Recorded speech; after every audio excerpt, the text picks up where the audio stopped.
In this episode of Fictional Hangover, we talk about loving bad guy, TM, aesthetic, standing with fairy demons, rockin' our horns and wings, and coming together to make things right in our discussion of Meesh the Bad Demon, The Secret of the Fang by Michelle Lam.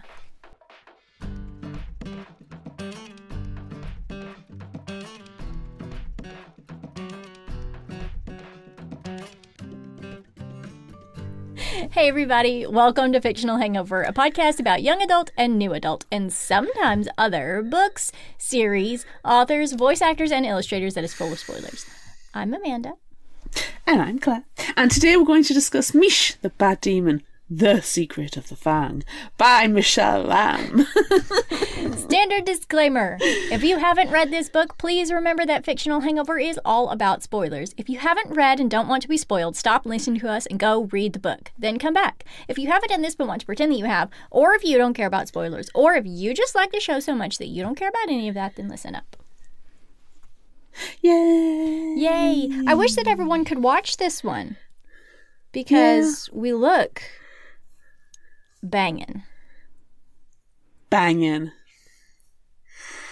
I think we look really great. I think we look really, really great in this one.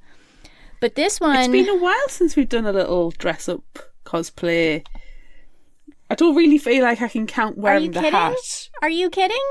I was about to say, last week we wore mustaches. Yeah, I know, but I don't know, there's something about it. I mean, use digital mustaches. Well, we also had non-digital ones, but they weren't great. Oh, they were absolute trash. I think it's the wig. I think it's the wig that makes it feel more special. Yeah, and we went out and we got fairy wings special. Right. Yes. It's a bit different. It feels a little different. It That's feels the background fancy. Sure. The background information that I pulled, actually, I grabbed it for one specific reason, maybe two at a stretch, but really just the one reason is why I picked this background info. It's an interview that I read with Voyage LA, and they asked Michelle, do you have recommendations for books, apps, blogs, etc.? And she says that her favorite app currently is the Libby app. Oh, yay! She uses her library. Yay! She borrows books from her library and reads them on her Libby app. Library. Everybody go and support your library. Definitely. Please, we need all the support we can get right now. She also likes the Calm app, which helps her remember to take a moment to breathe. And she loves reading any graphic novels, really, but some of her recent favorites are The Magic Fish, Salt Magic, and The Prince and the Dressmaker. And I will freely say that this interview is a couple of years old, so she probably has brand new favorites. Oh, I've heard The Prince and the Dressmaker is really good. I have also heard that, which is the I'm second going to go reason. to my library app. Yes, for a second. But this is the second reason why I chose this one, because she had good recommendations. Right, you continue with that, and I'm just going to go to the library app. Okay. She also says that she loves reading memoirs to see how some of the people we know in our society have overcome hurdles and continue to cope and persevere.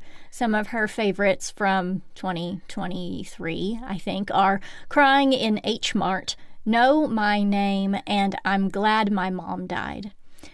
She goes on to say, as an artist who usually spends most of her days working on animated shows, I've found more comfort in books lately, as I find they offer more room for imagination, whereas films or shows sometimes feel like the creative vision for it is already established by someone else.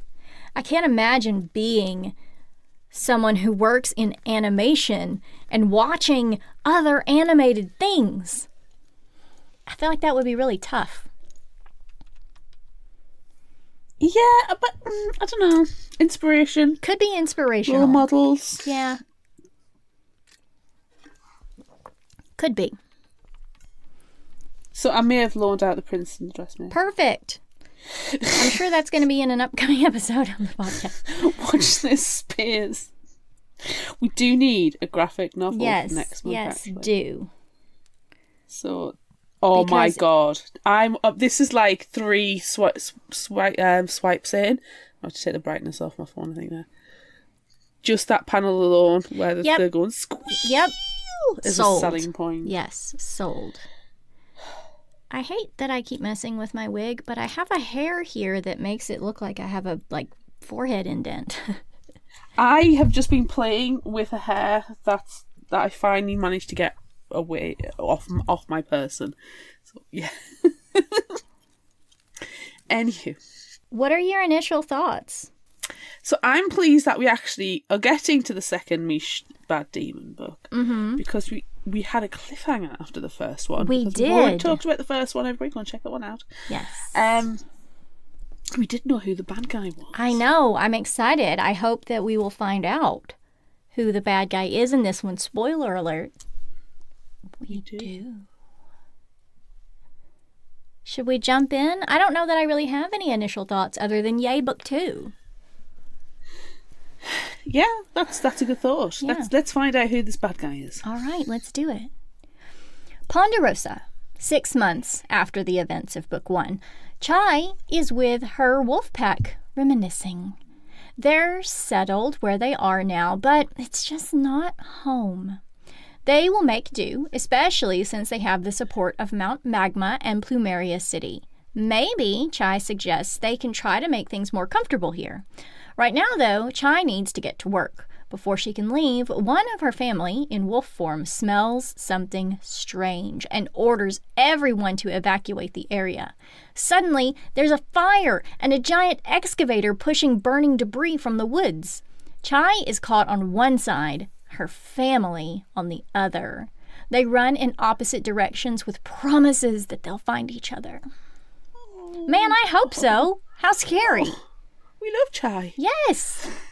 And we love the character too. Meanwhile, in Mount Magma, Meesh is practicing breathing fire with her grandma. It's not going well. Meesh is determined to be a good guardian and wants to be good now.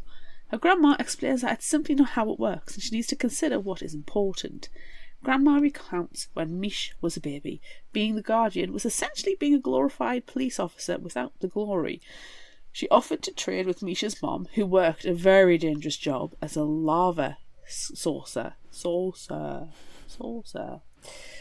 I wanted to say scourer, which sounds really dangerous, but it's not. It's a lava saucer. Oh, I thought you were going to try to say sorcerer. I mean, that would be cool. Lava sorcerer? Yes, please. Sign me up for that. Yeah. No, it's a lava saucer. And she could help take care of Meesh, but her mum declined. It was while she was dealing with some petty criminal she found out about her daughter's death. Drowned at the volcanic site. Ooh. Which, yikes. Yeah. Yikes. Ooh. After that, being guardian meant nothing. What was the point when she couldn't protect her own family? As Grandma is imparting sage words of wisdom, Fairy Princess Nuna and Xavier have called for Meesh. They're going into the forest. Ooh. Meesh and Nuna grab Xavier and fly into the forest, landing on a big rock with a big X on it. The rock is Meesh and Nuna's marker for flying practice. As Xavier starts to head home, thinking he's no longer needed, he encounters 2 crying trees making wah sounds. At their base is Chai in her wolf form, and she looks really bad.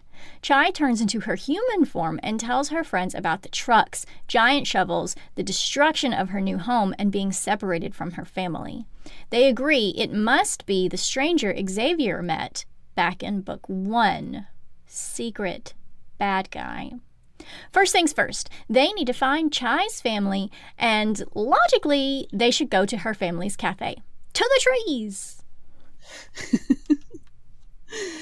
The friends branch surf over the trees to Ponderosa before flying the rest of the way into the city. At the cafe, Chai finds her family in wolf form and sees that her mom's leg is injured. Meesh has an idea.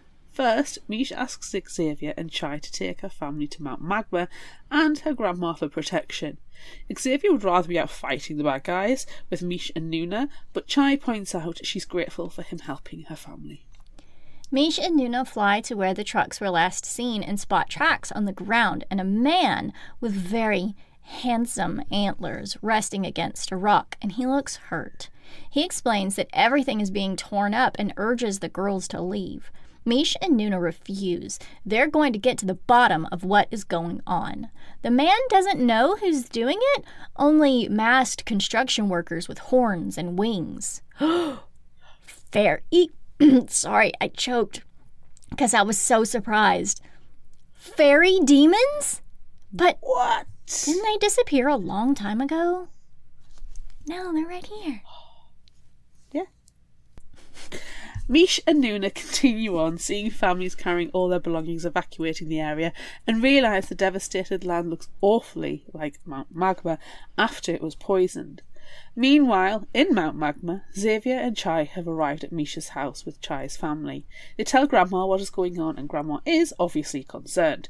She wants to inform the Queen in Plumeria City that what is happening in the forest could happen to Mount Magma or Plumeria City. Grandma gets ready to leave, telling Chai to stay with her family and Xavier to go home to his mom. Xavier is disappointed because he wants to help. Since Mish became guardian, the fact that he was an A+ student and top of the class, it means nothing. In the meantime, Chai tries some demon snacks. Yes, please. Gotta have a snacky snack. Grandma races to Plumeria City and informs the Queen the poisoning is back, but different. Thankfully, the Queen has been preparing since the incident at Mount Magma reminded her of another time, a long time ago. The Queen issues orders while she and Grandma strategise. Leon, her royal guard, however, hasn't been seen for a while. In Ponderosa, Nuna wants to tell Grandma and her mom what's going on, but Mish is still traumatized by the last poisoning where her grandma was turned to stone and does not want to get her involved. Mish wants to go and find the construction workers, so they start at the campsite. Everything is destroyed, but they hear something strange.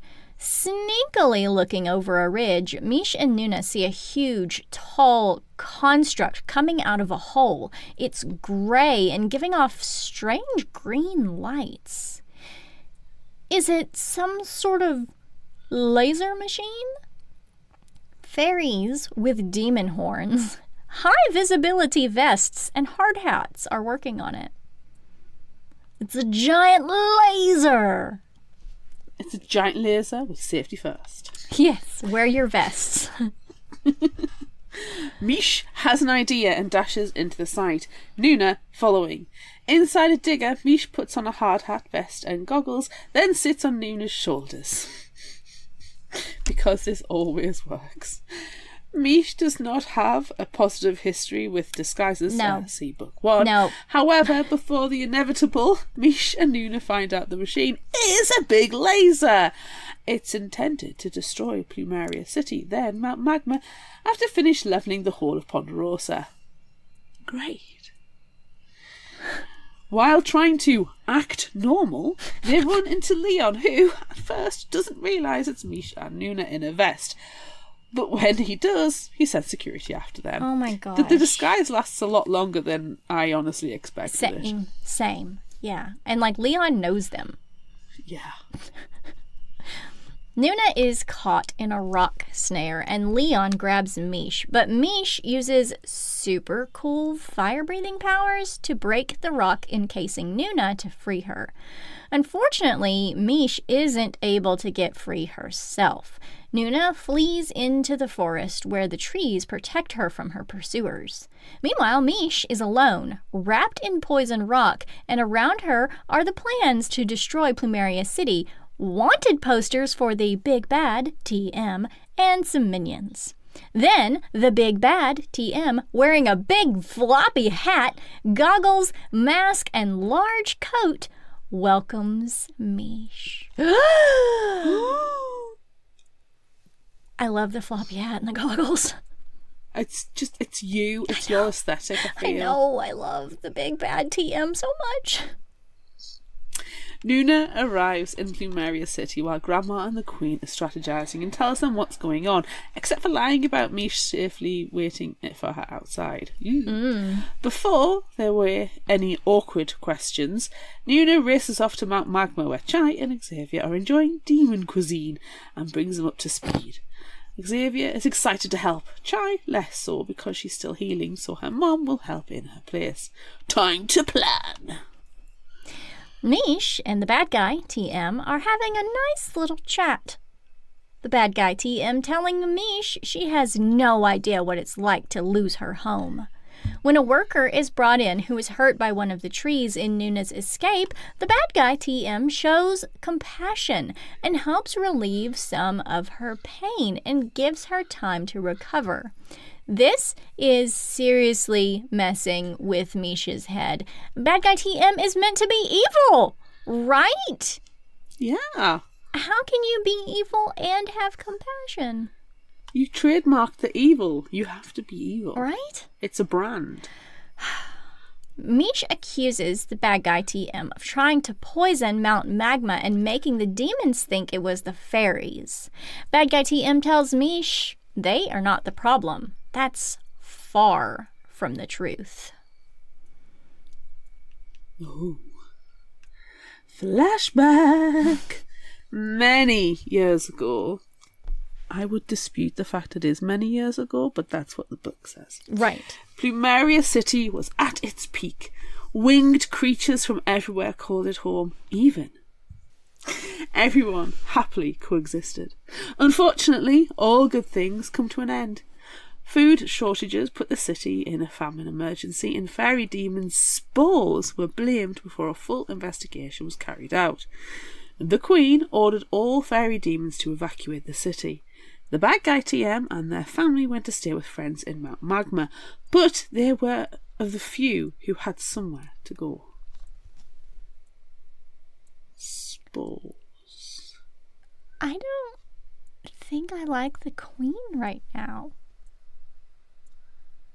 Oh, we're going to get into that. We're going to get into it. The opinion of fairies in Mount Magma was turning. The fairies seen as always blaming demons of any kind. Then Mount Magma started turning against fairy demons. The bad guy, TM, Eva, was bullied really badly. Eva's dad went to talk to the bully's parents one night. The same night, Eva found a perfectly ripe fruit they used to eat in Plumeria City. Eva wanted to follow her dad and tell him, but was told he would be back soon. He never came back because he was killed by the bully's parents. The parents are as bad as the kid. Yikes. Eva ran away, disguised so no one would know she's a fairy demon. Murder! Yikes. Yikes. Stop it. Fear of fairy demons drove them from Mount Magma into Ponderosa. Eva went to Plumeria City to show them the fruit that it wasn't poisoned by fairy demon spores, that something else killed the crops. But the guards were called and she was dragged away. Eva saw Nuna TV studio being built right over the fairy demons' former homes. In Eva's pain, she built her own home using her power. It was made of rocks veined with green. It attracted others and she showed them how to build. Eva would go out and find other fairy demons, bringing them to safety in the community she built underground to protect them. Eva shows Mish the magnificent fairy demon city they created. Mish breaks from her bonds and starts to turn guardian on Eva. As she's breathing her blue fire, Eva takes off her bad guy TM coverings, shouting, "I'm also half demon!" and breathing her green fire. Mish is still a kid and learning her power and isn't able to keep it up, so she tries to run, crying out that the Guardian didn't have anything to do with everything that happened. Eva gives chase, shouting that that's exactly the problem. Electricity sparks between Misha's horns, but Eva grows a rock enclosing Mish. Mish tries to beg to make Eva understand why her grandma retired from being guardian, but Eva grabs Misha's guardian Fang necklace and crushes it. Misha's horns change, and she becomes normal. To the amassed crowd, Eva declares that fairy demons will no longer be invisible to fairies or demons. The crowd is shocked because Eva has a kid trapped. And Mish says that she would have helped if she had known. This is all too much for Eva, who uses her powers to send Mish up into the sky. Meanwhile, in Plumeria City, Grandma admits she kept out of world affairs once she quit being guardian. The Queen admits once Nuna was born with her broken wing, she couldn't take any chances. But later they found out the famine was caused because of over-farming. But she was too ashamed to admit her mistake. It's time to try and right these wrongs. So Grandma and the Queen are going to find the threat and deal with it themselves. Look in the mirror. Mish wakes alone, trapped in a cave with a glass wall. Watching her, ineffectually using her flame and fists to escape, is Leon. Above ground, Xavier, Chai's mom and Nuna have arrived at the giant laser where they find the broken fragments of Misha's Fang necklace. Suddenly, green veined rocks rise from the ground. One that looks like a hand grabs them and drags them down into Misha's cell. Nuna asks Leon, why? And he reveals his horns hidden by his luscious, well-coiffed hair. Shock. Gasp, he's a fairy demon. Eva arrives then. She's changed her mind about keeping the friends prisoner until things are over and is about to pew power at them when Leon stops her. He's sick of her constantly changing plans and her needlessly hurting people. Leon flashes back to times with Nuna and uses his own pew power to break the cell and give them a route to escape before leaving Eva himself. At Mount Magma, Chai's family apologises for not protecting her, but Chai won't hear it. She met her best friends, met some of her other new creatures, and found herself because she didn't hide away. She's learned so much about the world and is grateful and understands that home isn't a place. Out the window, Chai and her family see Mish and the others, and they don't look good. Mish tells them about Eva's revenge plan and how she destroyed her Fang necklace. Mish starts voicing her self-doubts and putting the pressure on the others to save the day, but Nuna dissuades her of these notions. Mish was never going to save the day by herself. They're a team. She no longer has a piece of costume jewellery she thinks gives her powers, and guess what? She didn't need it last time either, and her powers still worked.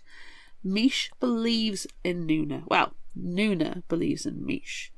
And Mish should believe in herself. Suddenly, Leon slams up against the window. It's hilarious. Like a bug against a windshield. Leon tries to apologize for his years of lies and deceit, and now he wants to tell Nuna the truth. He and a few other fairy demons managed to lay low in Plumeria City after the eviction. He landed a job as a fairy guard, intending on getting intel on the Queen's plans, but there was never anything about welcoming the fairy demons back, even though the spores myth was debunked. Then he went in search of his family and found Eva and the fairy demon community. Though his family wasn't there, Leon wanted to help protect the fairy demons, so he continued his job and worked with Eva. But when she poisoned Mount Magma, things changed and escalated with the destruction of the forest and building of the laser. The other fairy demons are too scared of her powers to stop her. This is a great story, but there's no trust with Leon, so he gives them the plans to the laser. Eva created the poison from her hands and transfused that power into the laser, and she is the only one who can control it. Leon thinks Eva's powers are linked to her emotions, and Mish and her friends are the right people to stop her. Time to plan again. Which is a good thing, as the last piece of the laser is being put into place in the next panel. Like right now. Right now. Right this moment. Yeah, go. In the forest, Mish, her friends, and Leon are hiding in the branches of a tree watching the laser when Grandma and the Queen happen upon them. The Queen calls Leon a traitor and is only saved from a royal smackdown. No, stop it. By Nuna intervening and explaining that he's helping them. She does not, however, explain their plan to stop Eva. The next moment, some fairy demon workers hear a strange noise and are attacked by Chai and her family in wolf form, giving Mish, Nuna, Xavier, and Grandma a chance to get around them. The Queen and Leon stay behind to tell the worker there's been a change of plans. Xavier's acid puking comes in handy when they need to get inside the underground lair, and Misha's flashlight eyes help them see in the dark. No powers help them when Eva sneaks up on them, though. Eva targets Xavier, beating him up with some green-veined rocks, and he bites her in retaliation. Nuna throws up a crystal shield in time to save them from Eva's breath attack, while Mish uses the opportunity to ram into Eva's stomach with her head, tackling Eva to the ground and allowing Nuna to bind her hands in crystal. Yeah, this doesn't stop Eva. She smashes her hands free, flies to the laser and activates it. No. Oh no. In Plumeria City, the royal guards form crystal shields to stop the laser from ripping the clouds apart. On the ground, the laser and the city are rising up from being underground. As debris falls around them, Eva traps Xavier in green-veined rock, then Nuna, who fires a crystal onto one of Eva's hands. Grandma orders Mish to run. Leon rallies the fairy demon workers who now understands Eva's bad guy TM plans. Eva is building power in her trapped hand and fires it at Mish, but the Queen steps in the way, creating a vortex. Ooh. The guards protecting Plumeria City see the Palace of Lights flicker. Something is wrong with the Queen, but they continue holding their shields. On the ground, the Queen is unconscious. Grandma, Xavier and Chai are hurt, and the laser is still going. Eva approaches through the wreckage, questioning why Mish even wants to help. Mish wants to change things for the better, but her self-doubt is loud. She offers herself to Eva if Eva will stop hurting everyone. Xavier screams at Mish that her inner voices are lying. She's a good demon regardless of being a guardian. Something clicks in Mish. Loudly and with confidence, with her new shining green fang, Mish declares, "I'm the guardian," and zaps Eva. Holding the bad guy TM down, Leon and the other fairy demons raise their home from underground. Eva's power stops, the laser shuts down, and Xavier and Nuna are freed from their green-veined rock bonds. The guards at Plumeria City watch the fairy demon city rise through the clouds. In their city, the fairy demons are cheering and watching the green veins disappear from the rocks, and Nuna adds some clouds to help the aesthetic. Mish is still sitting on Eva, who is astonished at what Mish has done. Chai points out to Eva that she took away her home, doing exactly what happened to her. Meanwhile, Nuna flies to the royal guards and confirms her mom is okay. She only has a few bruises, but has important instructions. Within a month, Nuna Studios is dismantled, and fairy demons are welcomed back to Plumeria City. All creatures are welcome to Plumeria City. It isn't just a realm for fairies. Nuna Studios showcases the talents of all creatures everywhere, and the Queen watches her daughter enact these changes with pride from her hospital bed. Mount Magma also welcomed back the fairy demons. Mish has learned a lot of lessons: the power of believing in oneself, of being surrounded by friends, of being kind. Eva was taken into custody, but she also helped Chai rebuild her home. compassion was shown toward Eva, who is going to reunite with her uncle and aunt, and Leon will search for his family. At the princess's orders, Meesh, Xavier, Chai, and herself are to take a break. Oh, best royal decree ever. I agree. Oh my gosh, I would love to just declare, I'm taking a break. Oh, hey, I can do that right now. We're taking a break. Listen to this promo from another show. Wow, the power she wields. Have you ever read a book and thought, wow, I would love to see this on the screen? Well, the Adapt Me podcast is for you. Hi, I'm Emily Malik, host of the Adapt Me podcast, and with a guest every episode, we take a look at books that have never been adapted, why that's so, and how we would go about translating it to a different medium. We talk about any novel from the serious to the downright silly, as long as it hasn't had an adaptation. So come and take a listen to the Adapt Me podcast on wherever you get your podcasts.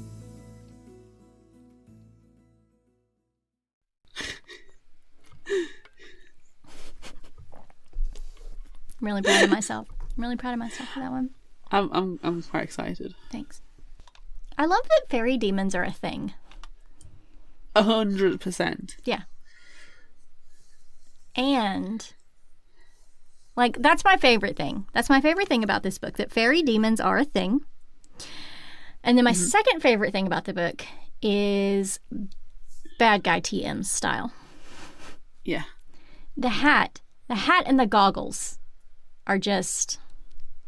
And the coat. Yeah. It's like a military style mixed with like a plague doctor. Yes. It's so good. I love it. Such a good aesthetic. Yes. Yeah. So good. I mean, it's a shame that, you know, she's trying to kill everyone.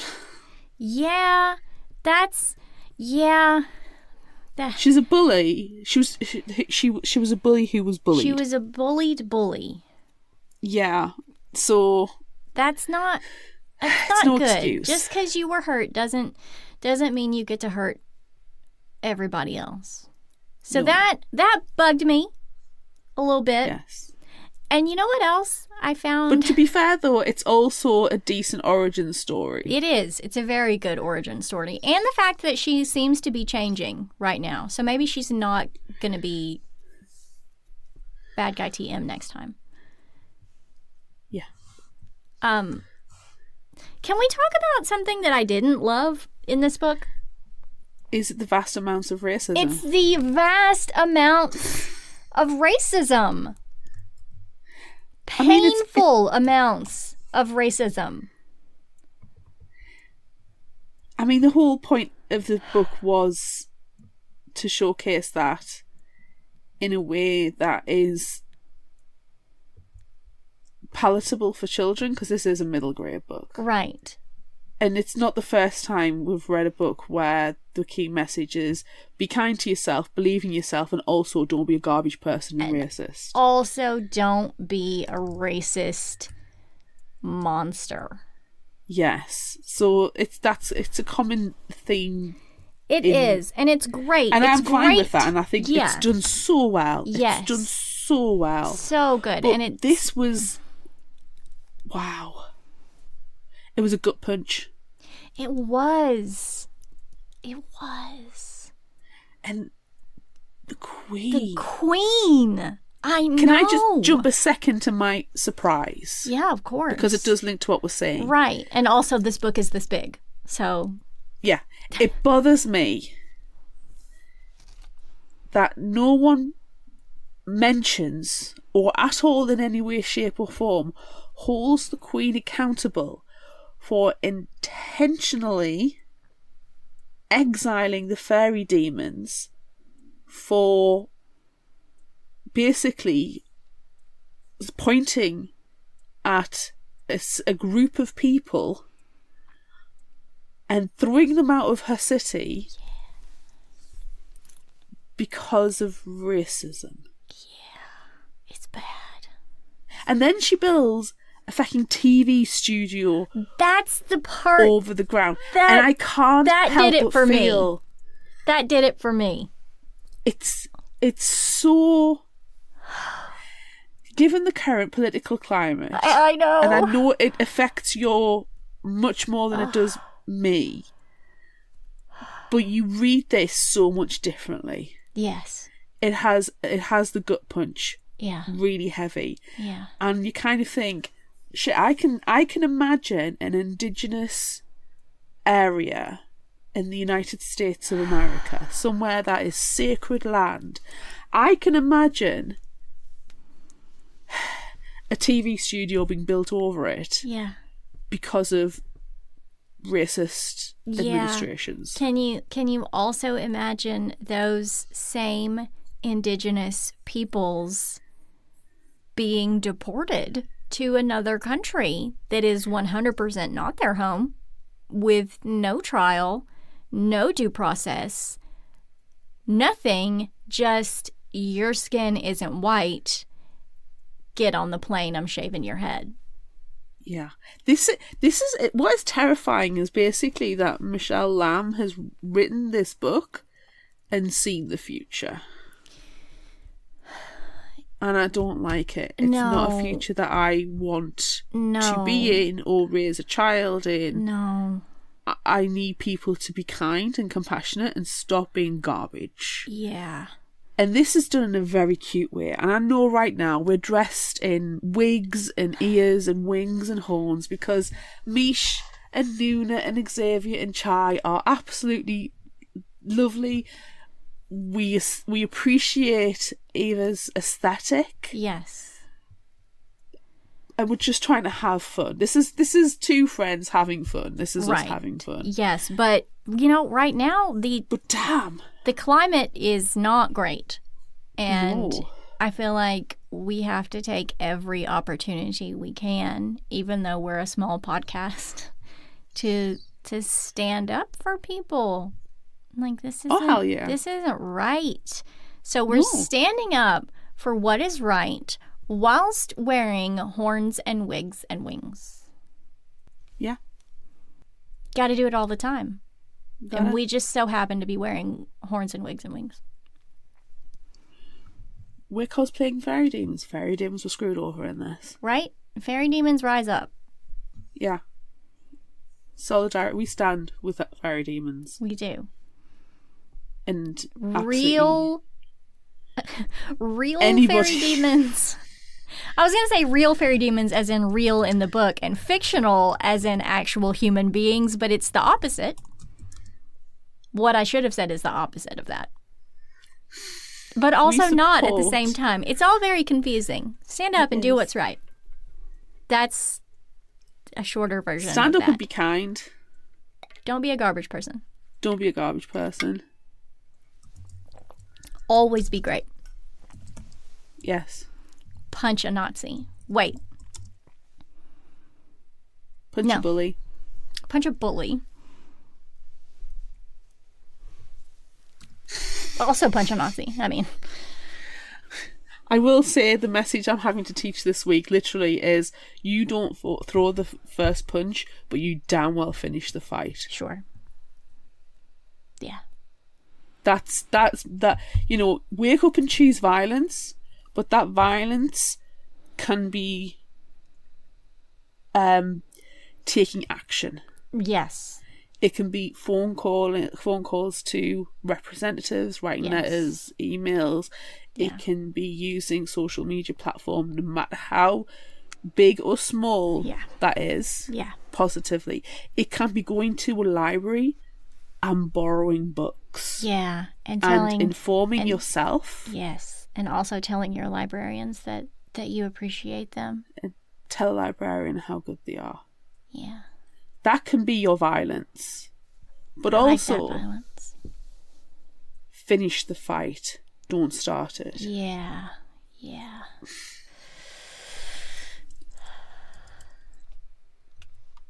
Soapbox concluded? For now.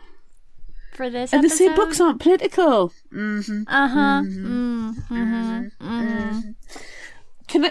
Can I somewhat, as I step off the soapbox, but not quite. Right, just one foot. 1 foot off just the 1 soapbox. foot. We've kind of mentioned how the Queen abused her power, kicked off the fairy demons, blame their spores. There's no spores. Yeah, it's not a thing. Also, ew. And, you know, she nearly annihilated an entire species. Yeah. But, and not being held accountable. But Grandma needs to be held accountable. Grandma was a guardian.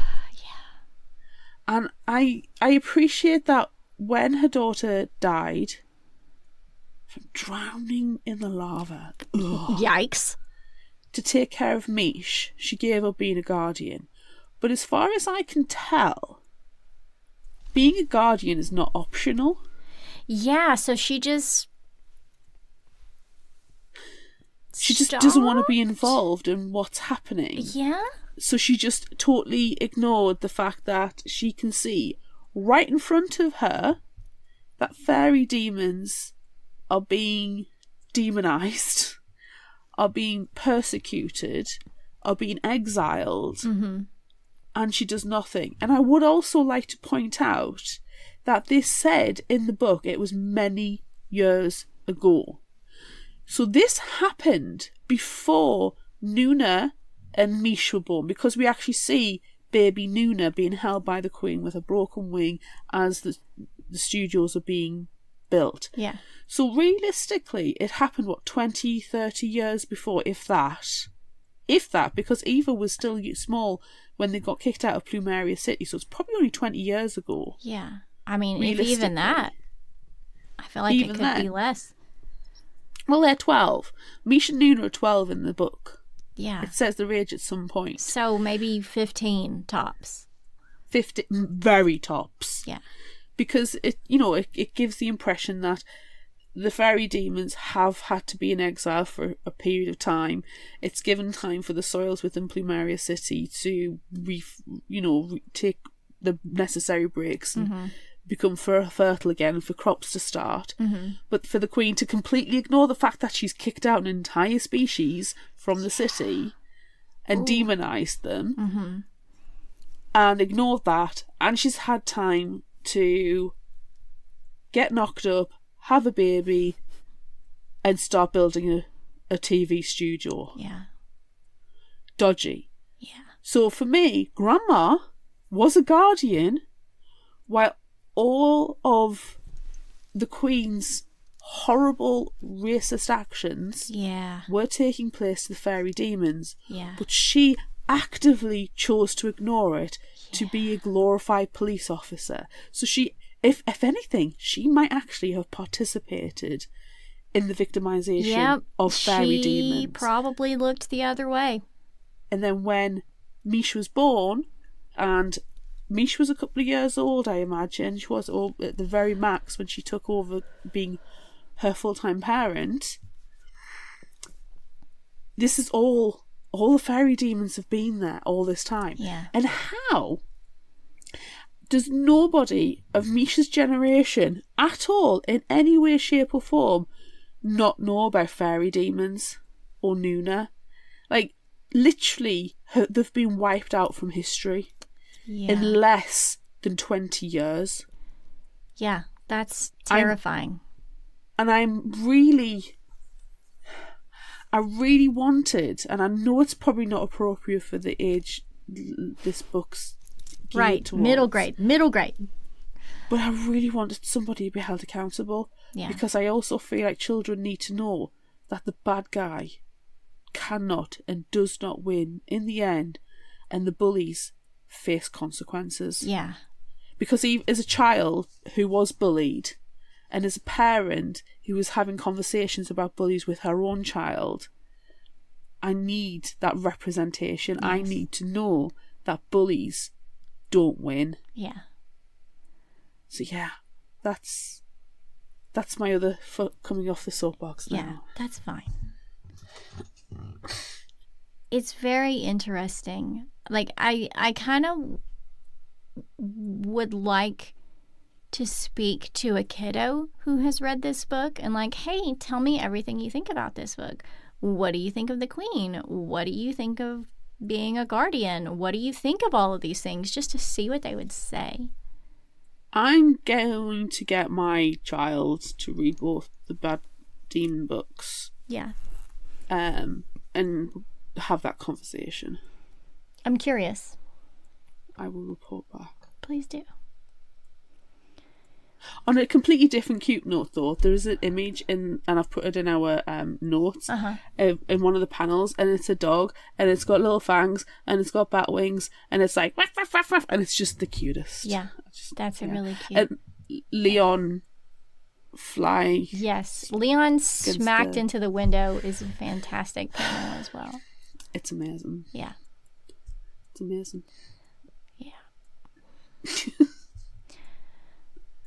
I think probably what needs to happen is maybe Queen needs to step down. Maybe we need to turn things over to younger people. I mean, not saying like Nuna, because she's 12, but I feel like there needs to be someone who represents the fairies and someone who represents the demons and someone who represents the fairy demons, and they all need to work together to create a new unified. There needs to be even more than that, because there's Chai's family, there's the werewolves. Oh, you're there's right. That lovely gentleman with the antlers. I completely forgot about them because we were so many different creatures. Yeah, we were ranting so much about the fairy demons. But yes. Because they're the ones who are at the brunt exiled of the exile. Yeah. They're the ones that are being written out of history. Yeah. Oh, honestly, this is a middle grade graphic novel. Yeah. And it packs a punch. It really does. So maybe there needs to be, instead of there being a queen, there needs to be an election, a proper election. And it needs to be a house of representatives that actually represent the people. Yeah. And the three branches of the government need to be equal and all do the right thing all the time. You need proportional representation. Checks and balances. Mm. Wait, that's not a thing anymore. Separation of church and state. No, not a thing anymore. Monarchies suck. Even constitutional monarchies are pretty pointless.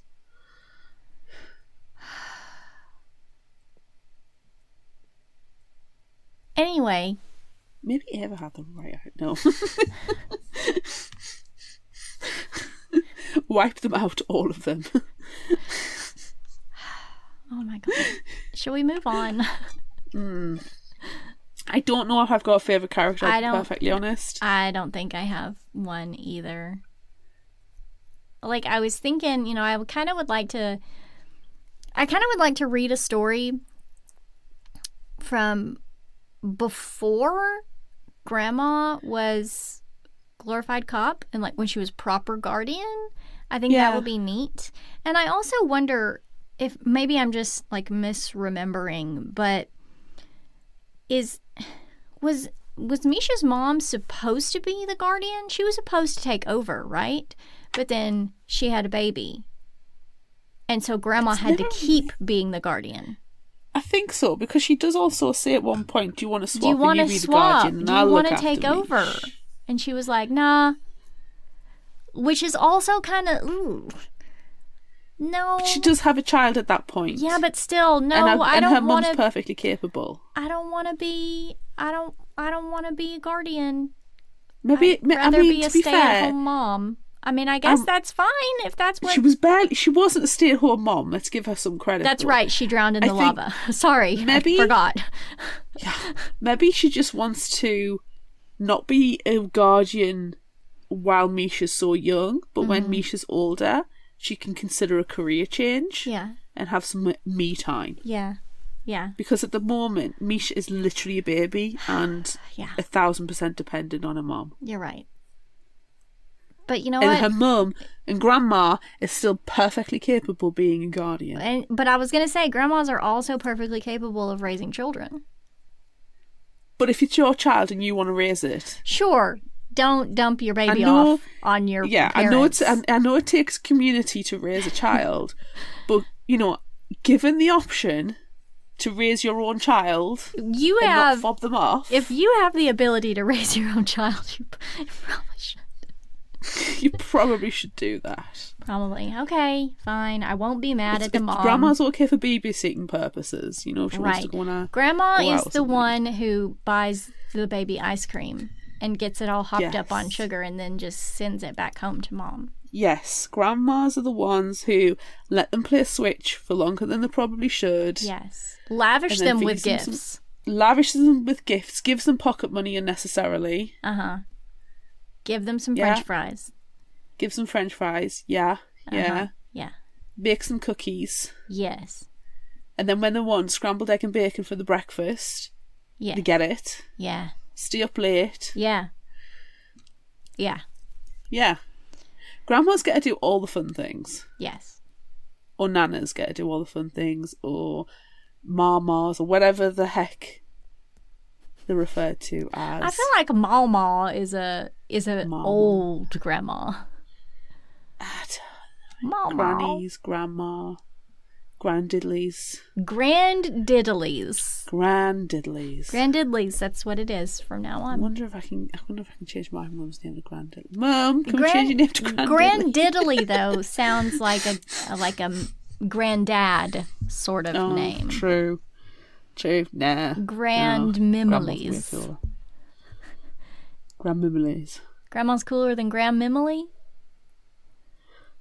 Grandmimily sounds like it's got something to do with boobs. I'm having a grandmimily exam.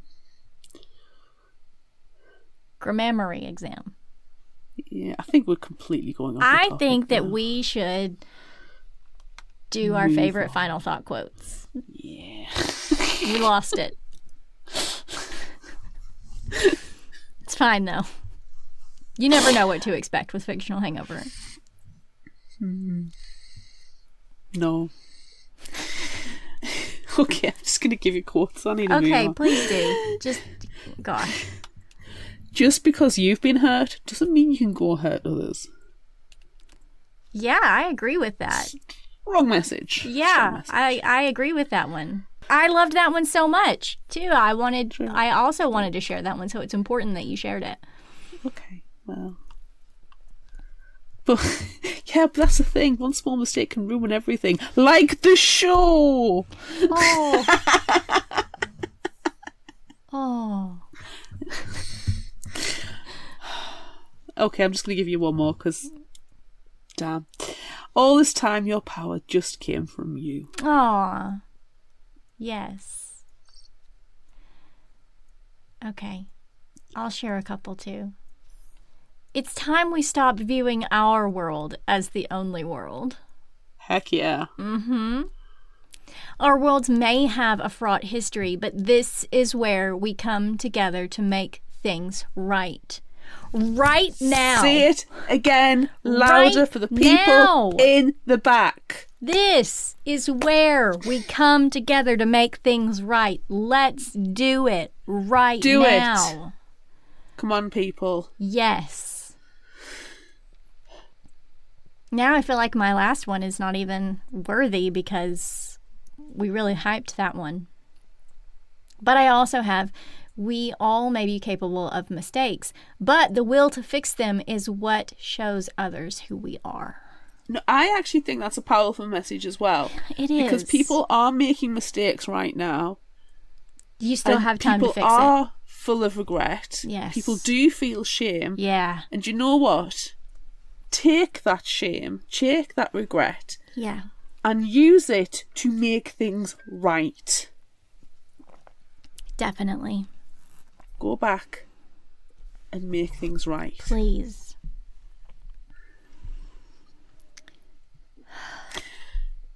Okay. Is it time now for Would You Rather? It is.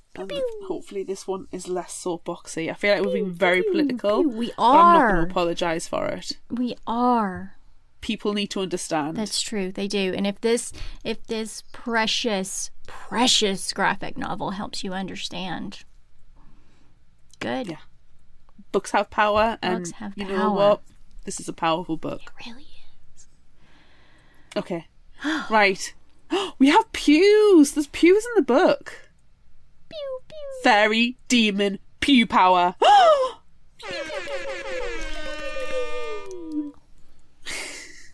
We asked on Facebook and Instagram and YouTube and Threads, actually, would you rather live in a cloud city or an underground city? And on Facebook, cloud city won with 55%. On Instagram, underground city won with 67%. And on YouTube, cloud city won with 89%. Okay. And we have comments. Thank you very much if you do comment. Yes. Katrina on Facebook said, this is a good one because I'm afraid of heights, so immediately ruled out Cloud City, but I would also be afraid of living underground in case I caved in. Therefore, my need for sunlight and fresh air wins out. I guess I would just not look down. Drew on Facebook says, take me underground. Constance on Facebook said, my skin is so sensitive I need to be underground, otherwise I'll burn up like a vampire. Claire on Facebook says, I think I'd go with underground city. I think it would be cool. But a cloud city with fresh air and sunlight would be nice too. But possibly cold with all the wind. True. Mm-hmm. J.A. Mont Books on Instagram said, I think a cloud city. Glim Glam Jen on Instagram says, tricky because I'm scared of heights. But I also love My Little Pony. I'm going with a cloud city because it's so very My Little Pony-esque. Bree Tart on Instagram said, I am short, love shiny rocks and enjoy the music of Windrose. Probably going underground city for me. Joe Rowland Author on Instagram says, cloud city, fresh air would be preferable to me. And lastly, Headzilla on Threads said, I think I'll have to go with Cloud City this time, especially if it's Bespin. Living underground just seems very claustrophobic, all that weight above you pressing down. Please excuse me for a moment. Goes for a walk around the garden to wig out. Oh, the Cloud City could be Columbia from BioShock. Actually, best not. It was on the racist side of things there, and the whole oppressive leadership thing could get old quickly. Maybe underground would be better. No, stick to your guns, Colin. Clouds. What is it with all these racist cloud cities? I don't know, man. Wow. Yeah. What are you doing? I'm picking underground. Underground. Yeah. I can't trust the clouds. No, they're racist. Clouds are racist. The clouds are racist. We're not going in the racist clouds. I'm going in the underground. No. And to be fair, if you read the book, it's not that underground. Right. It's and just there's like air holes absolutely everywhere. Yeah, it's just a little bit underground. It's not like we're Morlocks, you know? Yeah. Yeah. Classic literature reference. Yes. I actually feel safer underground. I don't know. Like, I know that I have mentioned this several times in the past, but like, I went and explored lava tubes one time, and I just felt so at peace being inside those lava tubes. I don't know. I think that's what I'm gonna go with. I like it. That's definitely the demon side coming out. Yeah.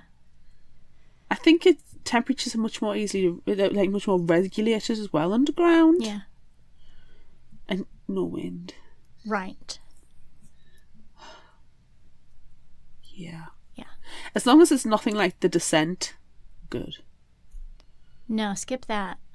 Yeah. Yeah. Whew. Okay. Would you rather be a princess or a guardian? Guardian. I want some cool ass powers. Yeah. The powers are really great. Even though I feel like it's going to be shocking if I say that I want to be a princess, I think I might, in this case, want to be a princess because I feel like I could make changes that were necessary. I want to be a guardian so I can effectively punch a Nazi.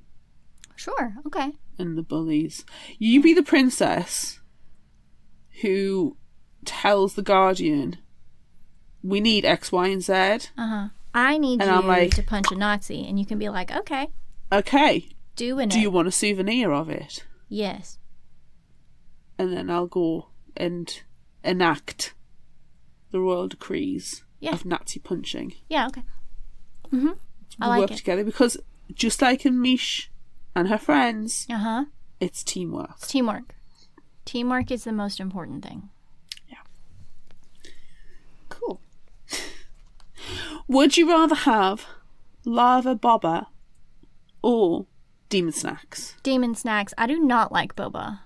Oh, I can't get away with it. It's weird. I don't want to chew my drink. Is it semolina the bubbles are made out of? I think so sometimes. I mean, they can be made of other things. Tapioca. I have a bag of semolina, yeah. I'm sure, in the cupboard for shortbread. So I'm deeply uncomfortable by this grainy substance being these bubbles. I don't know. I don't like it. I don't like it. I'm eating demon snacks. Even if they're like super spicy or whatever. I think a nice crunch to them though. Yeah. I don't want to chew my drink. They're also basically just sugar. So much. They're so sweet. That's too sweet. Give me a savory demon snack. Oh, I'm much more into savoury. Yeah. Yeah. Oh, some nice crunch. And a little bit salty right now would be really nice. And an ice cold beverage. Yes. That does not have bubbles in it. No. Yeah. Okay. All right. Would you rather have green fire breath or blue fire breath? Well, considering my aesthetic tonight, I know you're feeling I very need to go blue. Yes, yes. Though my wings do have a lovely green tinge to them. Same. Mine do too. Yes. Yeah. But they look purple earlier on the table. They've got like a green purple tinge. It's very pretty. I may have to just wear these around more often. Yeah, I agree. I am choosing green because green is my favorite color. You can choose purple if you want. No, or red to go with your aesthetic. I mean, that would be nice. But no, I'm gonna pick green because green's my favorite color. Cool. I would have worn a green wig, but my horns are red, and it felt very Christmassy to me. Christmas Demon was not the vibe I was going for today. Not seasonally appropriate.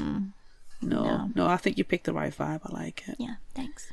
It's quite Mish actually, because she's got the purple as well. Yeah, that's why. That's why I picked purple. Yeah. I had my purple wig out, but then I remembered it's the Mad Madam Mim wig. Yeah. It's a little shaggy for your fairy. I've been in a couple of fights. Okay, last question. Would you rather be a fairy, a demon, or a fairy demon? And why is it fairy demon? I mean, it's fairy demon for the horns and the wings. I want the best of both worlds. And Yeah. I feel like being a fairy demon, you get the best of both worlds. Yeah, for sure. Definitely fairy demon. Definitely doing it. Yeah. All right. If you liked this, try this. What are you going to suggest this time? It's a graphic novel that I've had on my shelf, literally on the shelf next to Meesh the Bad Demon 2. But I haven't read it yet, but I've bought it, so I obviously want to read it. And it's called Curse of the Chosen.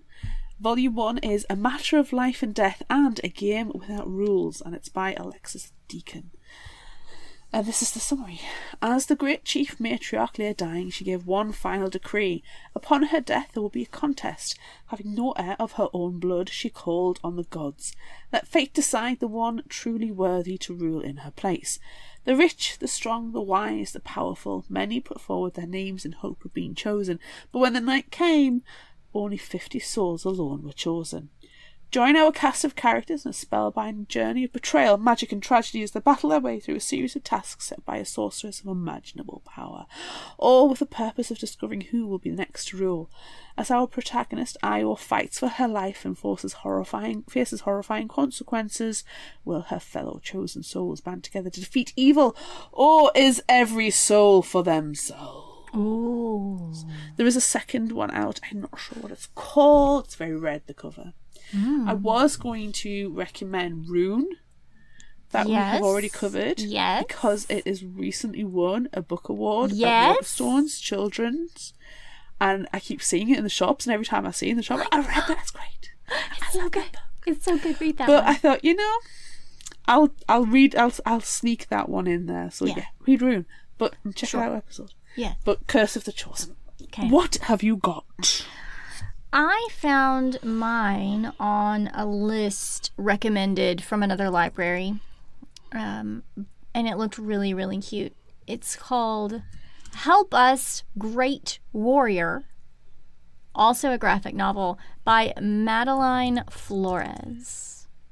Help Us, Great Warrior is about a very powerful but deceptively tiny great warrior who protects her village from evildoers and looks rad while doing it. Possessing great strength and even greater self-confidence, she's ready to kick some butts and save everyone, especially hunks / pals / handsome skeletons. But Great Warrior has a secret. Will her friends stand by her side when they find it out? Handsome skeletons. Sold. That reminds me of the Wayward Children. Yes. Yes. That sounds really good. Let's get Sounds flayed. really good. Everyone go buy that shirt from our shop on Redbubble. Fictional Hangover. No, er.redbubble.com. Let's get flayed. It's a beautiful shirt. It really is. Okay. What's our new and indie spotlight this week? This one I had to go to NetGalley for, because we don't tend to get a lot of graphic novels in our emails. No. This one is called Into the Bewilderness by Gus Gordon, and it's coming out July 8th of this year. In the Bewilderness, life is good. Best friends Luis, the large, furry one, and Pablo, the small, furry one, spend their days wandering through nature, playing songs on the guitar, and eating Slow Joe McNally's pinecone porridge with their neighbors. When dreamer Luis receives an unexpected invitation to attend a performance of The Weary Mermaid in the big bustling city, he finds it hard to ignore the allure of the bright lights. Luckily, he doesn't have to go it alone, and it's a good thing because it's a long journey through the bewilderness, and Luis has many questions. Will they meet laser-eyed gargoyles? Zombie chickens? Or tyrannical cow rulers? Will they get there on time? Why is quicksand so slow if it's called quicksand? Oh, I've got questions about quicksand. Same. Thankfully, with his grumpy but loyal best friend by his side, they'll soon find out. Or will they? Oh, will they? Yeah. The illustrations look super cute on the cover of that one, so everyone check that one out when it's published in July. Nice. All right. That's it for this episode of Fictional Hangover. I'm Amanda. And I'm Claire. Join us next time as we discuss love advice from the Great Duke of Hell, episodes 1 through 8 on Webtoons by Unfins. Look out for our Would You Rather polls and monthly challenges on social media. Don't forget about our book club on Discord. Be sure to visit our shop on Redbubble at fictionalhangover.redbubble.com for all your favorite Fictional Hangover themed merchandise, and become a patron of ours on Patreon at patreon.com/fictionalhangover. Until next time, remember, the only cure for a fictional hangover is another book.